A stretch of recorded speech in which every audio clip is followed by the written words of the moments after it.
أعوذ بالله من الشيطان الرجيم.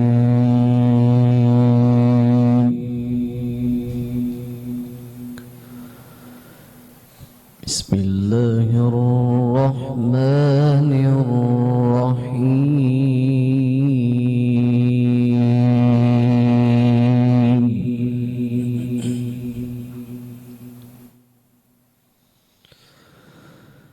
يا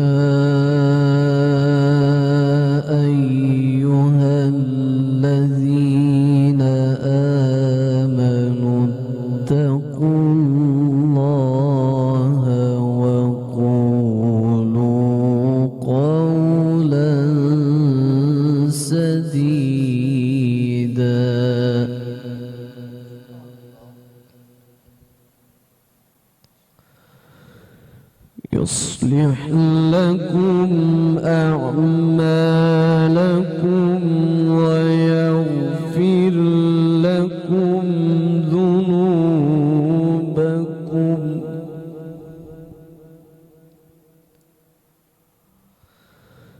ومن يطع الله ورسوله فقد فاز فوزا عظيما.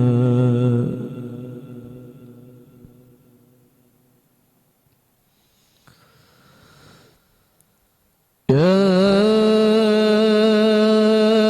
أيها الذين آمنوا اتقوا الله وقولوا قولا سديدا.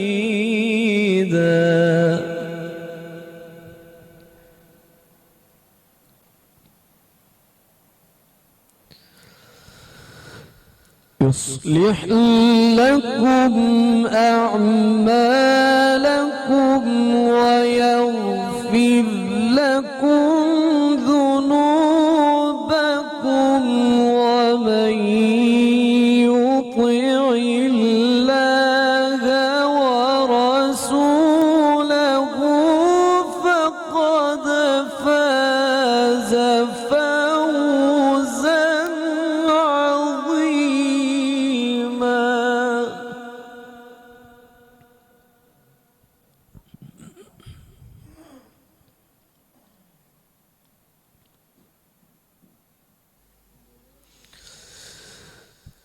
إنا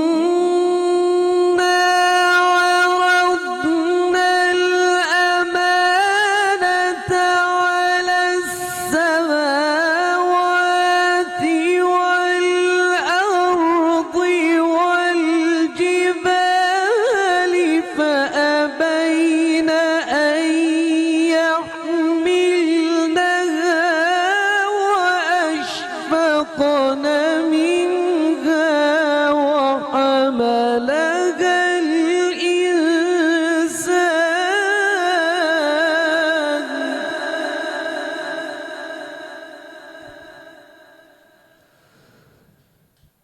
إنه كان ظلوما جهولا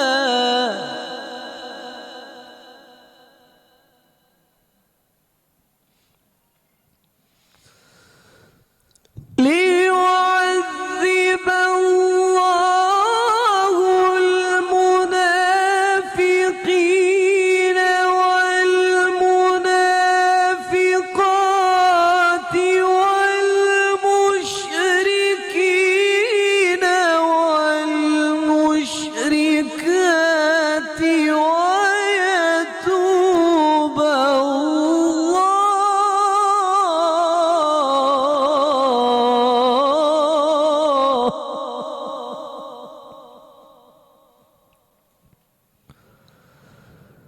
ويتوب الله على المؤمنين والمؤمنات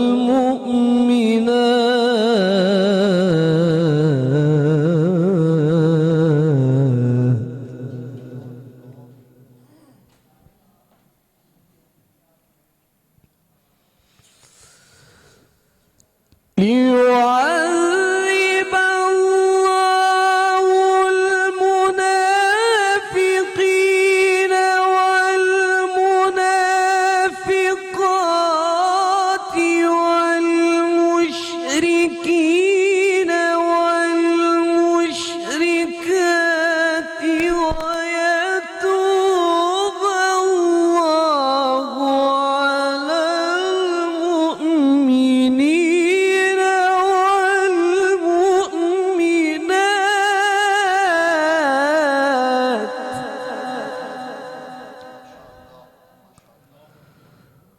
وكان الله غفورا رحيما صدق الله العظيم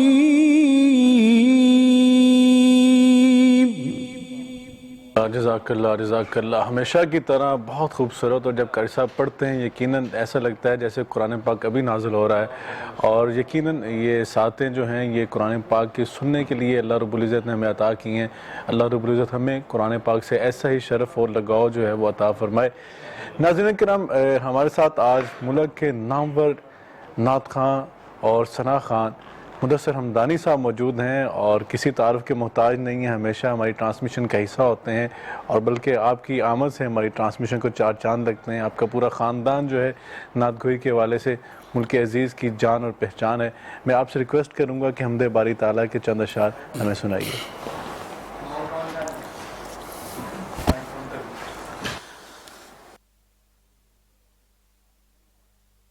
کوئی تو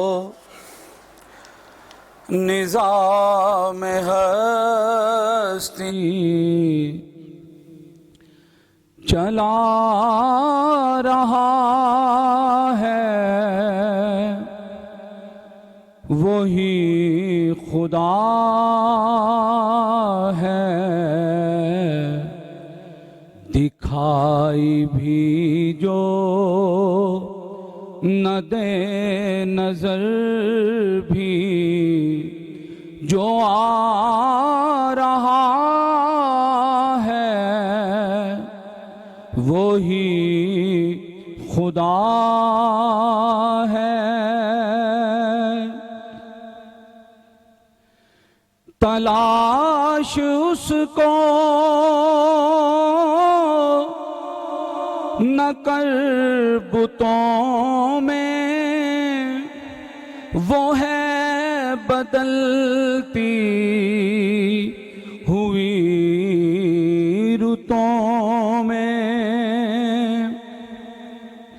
تلاش اس کو نہ کر بتوں میں، وہ ہے بدلتی ہوئی رتوں میں۔ جو دن کو رات اور رات کو دن بنا رہا ہے وہی خدا ہے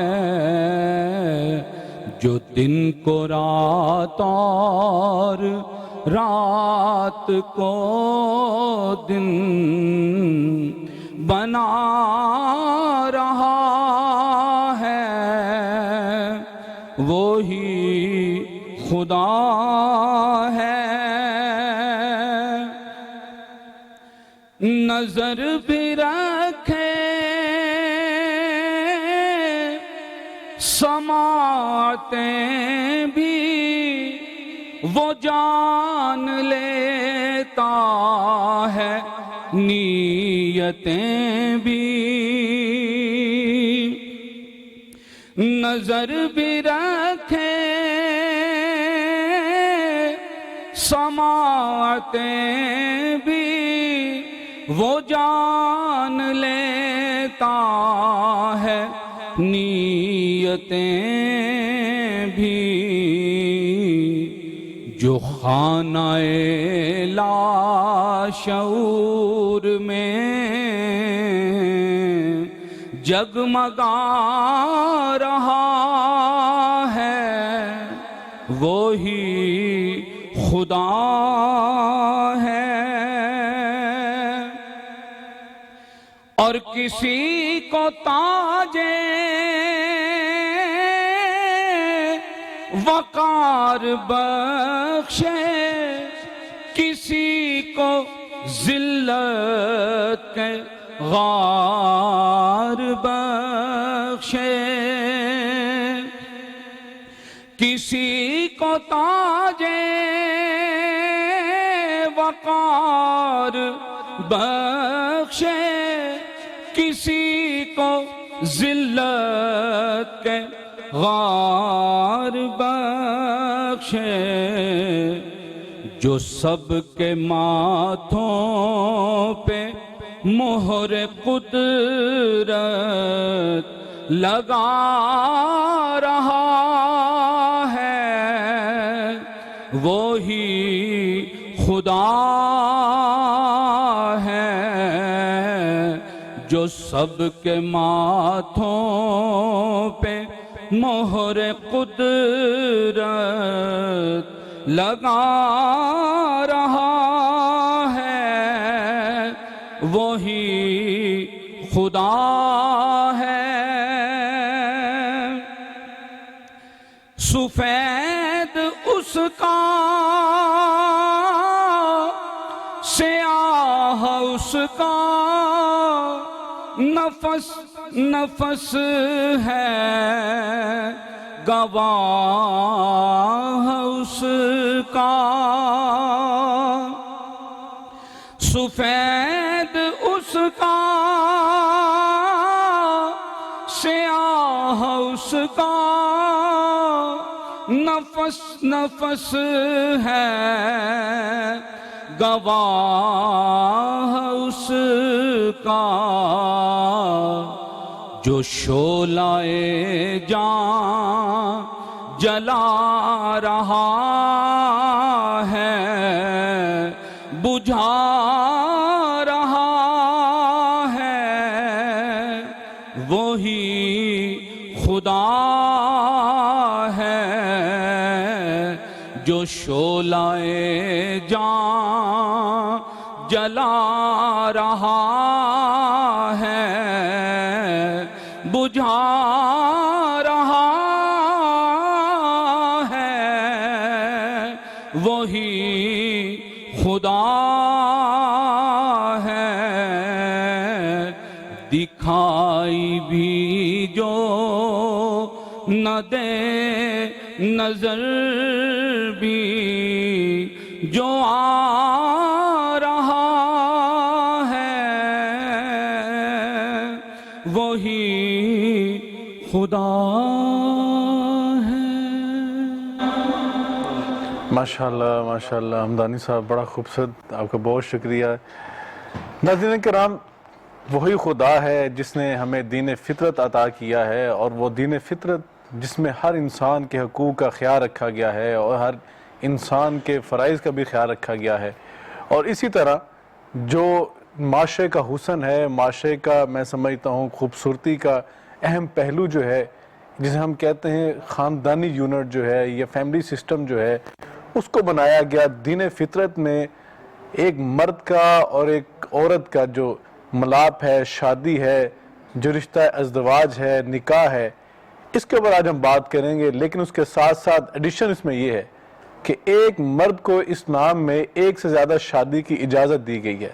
وہ کن امور میں ایک سے زیادہ شادی کر سکتا ہے، کن حالات میں کر سکتا ہے، اور کیا اس میں حکمتیں ہیں دین اسلام میں کہ ایک سے زیادہ شادی جو ہے وہ صرف دین اسلام میں اس کی اجازت دی گئی ہے۔ اور دین اسلام کیونکہ دین فطرت ہے، ہر انسان کے حقوق کا خیال رکھا جا رہا ہے اور انسانیت کا درس دیا جا رہا ہے، اس پہ آج ہم بات کریں گے۔ اور ہمارے ساتھ بہت خوبصورت پینل موجود ہے، ہمیشہ کی طرح ہمارے ساتھ آج بھی موجود ہیں حضرت علامہ سید حبیب اللہ شاہ بخاری صاحب۔ آپ کا بہت شکریہ، آپ ہمیں اپنے قیمتی اوقات میں سے ٹائم دیتے ہیں اور تشریف لاتے ہیں اور علمی گفتگو کرتے ہیں۔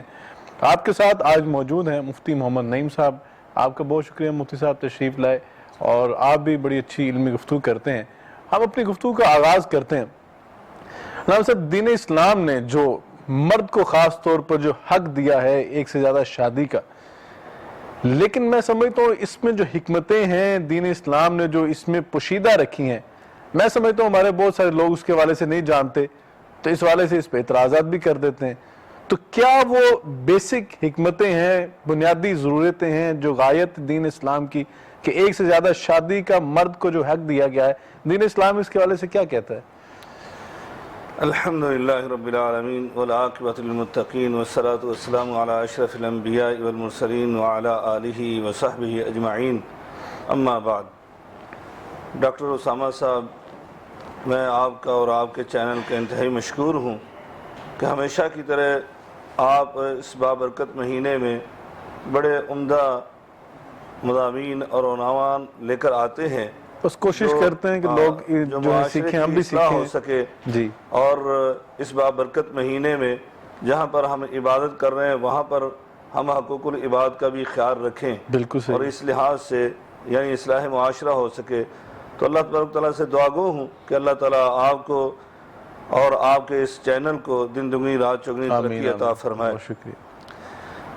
اللہ تبارک تعالیٰ نے قرآن مجید میں یہ ارشاد فرمایا، جیسے آپ نے گفتگو بڑے پیارے انداز سے اس کا آغاز کیا کہ دین اسلام جو ہے یہ دین فطرت ہے، جی۔ اس لیے اللہ تبارک تعالیٰ نے قرآن مجید میں کہا ان الدین عند اللہ الاسلام، جی، کہ دین اسلام کے سوا کوئی بھی دین اللہ تبارک تعالیٰ کے ہاں دین اور مذہب کے طور پر تسلیم شدہ نہیں ہے۔ جی، اس لیے دوسرے مقام پر کہا وَمَن يَبْتَغِ غَيْرَ الْإِسْلَامِ دِينًا فَلَن يُقْبَلَ مِنْهُ جی، وَهُوَ فِي الْآخِرَةِ مِنَ الْخَاسِرِينَ، جی، کہ اب دین اسلام کی تعلیمات سے ہٹ کر کوئی کسی اور دین و مذہب پر چل کر آئے گا تو وہ اللہ تبارک و تعالیٰ کی بارگاہ میں کبھی فلاح اور کامیاب نہیں ہوگا۔ اللہ، تو یہ دین اسلام جو ہے اللہ تبارک و تعالیٰ نے خود اس کے بارے میں کہہ دیا اليوم اکملت لکم دینکم، مکمل دین ہم نے عطا کیا، ضابطہ حیات دیا آپ کو۔ یہ دین اسلام مکمل ضابطہ حیات، بلکہ مکمل نہیں ہے، یہاں تو اکمل کا سیغہ بولا اللہ تعالیٰ نے، افعل و تفضیل کا سپرلیٹر ڈگری ہے، یعنی کہ ہم نے اس دین کو اکمل بنا کر بھیجا ہے، سبحان اللہ۔ یعنی اس کے اندر کوئی ایسی کمی بیشی نہیں ہے کہ انسان کہے کہ مجھے اس موضوع کے حوالے سے، اس ٹاپک کے حوالے سے، زندگی کے اس پہلو کے حوالے سے، معاشرے کے اس مسئلے کے حوالے سے کوئی تشنگی رہ گئی، جی، یہ ہو ہی نہیں سکتا کہ اللہ تبارک و تعالیٰ نے یہ دین اسلام نازل، تو اس کے اندر اللہ تبارک و تعالیٰ نے یہ جیسے آپ نے کہا یہ دین فطرت ہے، اور مرد اور عورت جو ہیں ایک دوسرے کی ضرورت ہے، جی، اور اللہ تعالیٰ نے ان کو ایک پاکیزہ رشتے میں جی، یعنی جوڑا ہے، جی، اور اس کے متعلق اللہ تعالیٰ نے خود قرآن مجید فرقان حمید میں ارشاد فرمایا کہ یہ میری آیات اور نشانیوں میں سے ہے۔ اللہ، وَمِنْ آیَاتِهِ ان خلق لکم من انفسکم ازواجا، سبحان اللہ، ہاں جی، کہ ہم نے تمہارے نفسوں سے تمہارے یہ جوڑے بنا رکھے ہیں. یعنی کہ اور ایک بھائی ایک خوبصورت بات ہے کہ اللہ رب العزت دنیا میں سب سے پہلا رشتہ ہی جو ہے وہ میاں اور بیوی کا بنایا، شوہر اور بیوی کا. بالکل جیسے کہ قاری صاحب نے بھی وہ آیات تلاوت کی اور ان سے ہم پروگرام شروع ہونے سے پہلے انہوں نے بات کی کہ یہ خطبۃ النکاح میں آیات پڑھی جاتی ہیں جو انہوں نے آیات تلاوت کی. اسی طرح خطبۃ النکاح میں سورہ نساء کی آیت جو ہے جس کی طرف آپ نے اشارہ کیا ہے، اللہ تعالیٰ نے اس میں یہی بیان کیا ہے کہ ہم نے پہلا رشتہ ہی یہ بنایا ہے. تو اس لحاظ سے وہ نبی کریم صلی اللہ علیہ وسلم ان آیات کو بھی پڑھا کرتے تھے. تو بہرحال یہ اللہ تبارک و تعالیٰ نے رشتہ ازدواج جو ہے اس کو یعنی انسان کے لیے بنایا اور اس کی حکمتیں اسی آیت میں بیان کی، لِتَسْكُنُوا إِلَيْهَا وَجَعَلَ بَيْنَكُمْ مَوَدَّةً وَرَحْمَةً، سبحان اللہ، آپ کے لیے باعث سکون بنایا ہے. بے شک انسان پریشان ہو اپنے معاملات کے لحاظ سے، اپنے مسائل کے لحاظ سے، باہر سے وہ آتا ہے تھکا ماندہ، لیکن گھر میں آتا ہے اگر ان کا رشتہ جیسے اسلام چاہتا ہے ایک دوسرے کے حقوق کی پاسداری کرتے ہوئے وہ زندگی گزارنے، تو واقعتاً وہ گھر میں آتا ہے تو اس کو سکون نصیب ہوتا ہے. ہاں جی، اللہ تبارک تعالیٰ نے یہ باعث سکون بنایا. اور مودت بھی یہاں پہ رازداری کا لفظ استعمال کر دیا نا کہ رازداری والی محبت ہے، رازداری والی محبت ہے. تو اسی اللہ تبارک و تعالیٰ نے انسان کی ضروریات کے مطابق ہی یعنی ہم عموماً کہتے ہیں کہ اللہ تبارک و تعالیٰ اپنے بندوں پر 70 ماؤں سے زیادہ مشفق ہے، بے شک شفیق ہے. بے شک. تو ماں اپنے بچوں کی ضروریات کو جانتی ہے، بے شک، ماں سمجھتی ہے کہ میرے بچے کو کیا ضرورت ہے، اس بچے کو کیا ضرورت ہے، اس بچے کو کیا ضرورت ہے.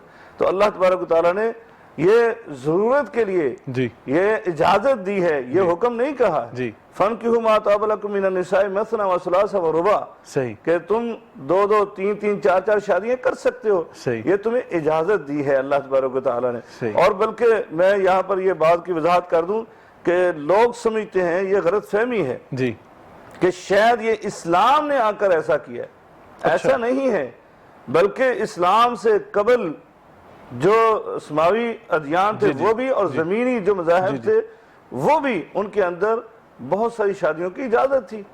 آپ حضرت سلیمان علیہ السلام کو لے لینا جی، بالکل ایسے ہی کہ اللہ تعالیٰ نے قرآن مجید میں ان کو بیان کیا ہے. حضرت داؤد علیہ السلام کا، حضرت ابراہیم علیہ السلام کا، یعنی یہ سب کے متعلق انبیاء کا ذکر کیا، انبیاء کی سنت ہے.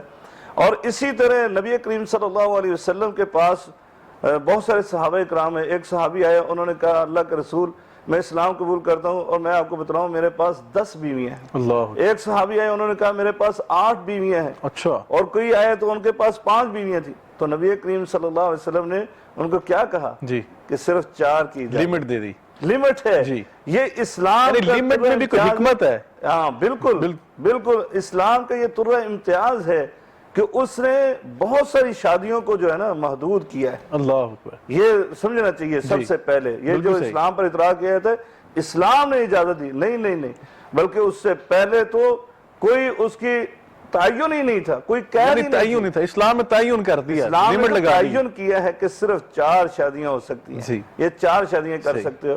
اور ان 4 شادیوں کی بہت ساری حکمتیں ہیں. بالکل ایسے جیسے ہم نے کہا، یعنی انسان کی ضروریات میں سے اللہ تبارک تعالیٰ بہتر جانتا تھا.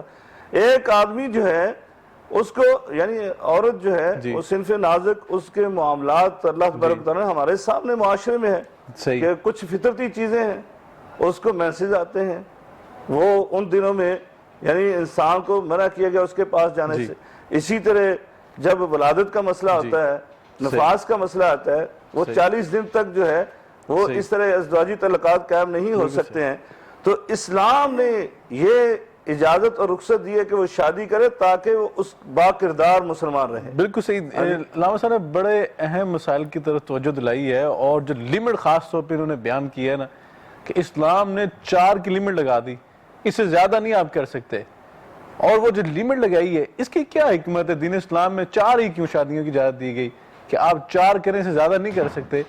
اور اسلام کہہ رہا ہے، جب قاری صاحب نے بھی وہ آیات جو ہیں ہمیں پڑھ کے سنائی ہے خطبہ نکاح والی، اور جس طرح علامہ صاحب نے پڑھی کہ مثنیٰ وثلاث ورباع، یہاں پر 2 سے آغاز ہو رہا ہے. کیا کہیں گے مفتی صاحب اس حوالے سے؟ بسم اللہ الرحمن الرحیم، الحمدللہ وحدہ والصلاة والسلام علی من لا نبی بعدہ وعلی آلہ واصحابہ الذین اوفوا العہد. اما بعد، فاعوذ باللہ من الشیطان الرجیم، بسم اللہ الرحمن الرحیم. یہ جو تعدد نکاح کے اندر اسلام نے ایک حد مقرر کر دی، اس کے اندر معاشرے کی خوبصورتی ہے. اچھا، انسان کو حیوانیت سے بچا کے انسانیت کی طرف لایا گیا. بے شک. اسلام سے پہلے لوگوں کا رواج اور لوگوں کا طریقہ کار یہ تھا کہ جن کے ہاں کوئی عورت ان کے خاندان کی یتیم ہو جاتی، اس کے پاس مال و دولت ہوتا، حسن و جمال ہوتا، سیدہ عائشہ صدیقہ رضی اللہ تعالیٰ عنہ فرماتی ہیں، تو لوگ انہیں کیچ کر لیتے، پکڑ لیتے، ٹھیک ہے. پھر نکاح کے نام پہ انہیں اپنے پاس بھی رکھتے، اچھا، اور پھر کرتے کیا کہ ان کی طرف اپنی دوسری بیویوں کی طرح توجہ نہ دیتے. اگر اس آیت کو آپ پیچھے سے پڑھیں وَإِنْ خِفْتُمْ أَلَّا تُقْسِطُوا فِي الْيَتَامَى، یتامہ پھر آگے آیت شروع ہوتی ہے. تو یتیموں کے ساتھ اس قدر وہاں پہ برا سلوک کیا جاتا کہ انہیں بیوی رکھ لیتے کہ جائیداد ہمارے خاندان کی باہر نہ جائے. صحیح. جس طرح آج کل بھی آپ اگر ہمارے معاشرے میں نظر دوڑائیں گے تو آپ کو یہ چیزیں مل جائیں گی. ٹھیک ہے. اور اس سے افسوس کی بات یہ ہے کہ اسلام پہ تھوپنے کی کوشش کی جاتی ہے. ہمارے سیکولر طبقہ جو ہے اسے اسلام پہ تھوپنے کی کوشش کرتا ہے، حالانکہ یہ بالکل اسلام کے منافی ہے. اسلام نے اسی کی تو نفی کرتے ہوئے. مفتی صاحب بہت خوبصورت گفتگو کر رہے ہیں، دل تو نہیں کرتا آپ کی بات کو روکنے کے، لیکن یہاں پہ ہمیں اچانک ایک بریک لینا ہے. بریک کے بعد آتے ہیں، آپ کی اسی بات سے جو ہے اپنی گفتگو کا آغاز کرتے ہیں.